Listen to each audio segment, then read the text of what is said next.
Could entire nations disappear beneath the waves? Rising sea levels, fueled by climate change, are putting low-lying island nations at grave risk.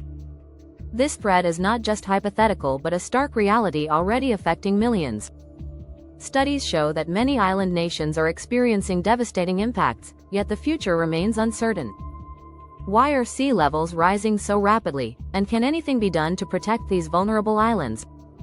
Over the last century, the global average sea level has risen by about 8–9 inches, with nearly a third of this increase occurring in just the last 2 decades. This accelerated rise stems from 2 primary sources: the thermal expansion of seawater as it warms and the melting of glaciers and ice sheets, particularly in Greenland and Antarctica. As global temperatures continue to rise, these processes are expected to intensify, potentially causing sea levels to rise by several feet by the end of the century. For island nations, even small increases in sea level can have devastating consequences, leading to coastal erosion, freshwater contamination, and more frequent flooding. Some of the most vulnerable nations include the Maldives, Kiribati, and Tuvalu, all of which lie just a few feet above sea level. In places like the Maldives, many communities are already witnessing their homes and infrastructure being swallowed by the ocean.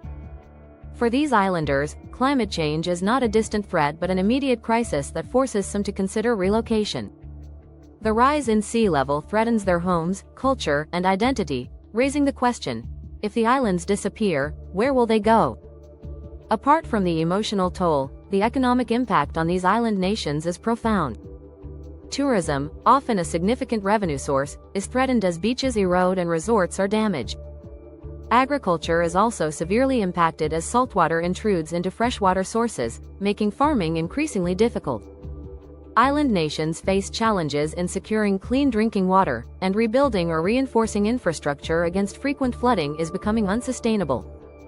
As the situation worsens, international aid and climate resilience funds may not be enough to counter the long-term effects. Despite these challenges, some nations are fighting back. The Maldives has built artificial islands elevated above sea level to provide safe spaces for its people.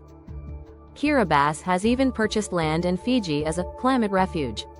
However, these solutions are temporary and costly. Ultimately, meaningful global action is needed to reduce greenhouse gas emissions and slow the pace of climate change. Without significant reductions in emissions, even the most resilient communities may not withstand the relentless rise of the sea. The story of sinking island nations is a stark reminder of climate change's impact. As seas continue to rise, other coastal areas around the world could face similar risks. The plight of these islands underscores the need for global cooperation and immediate action to mitigate climate change. If we do not address the issue, we risk losing not just land but entire cultures, histories, and ways of life to the rising tides.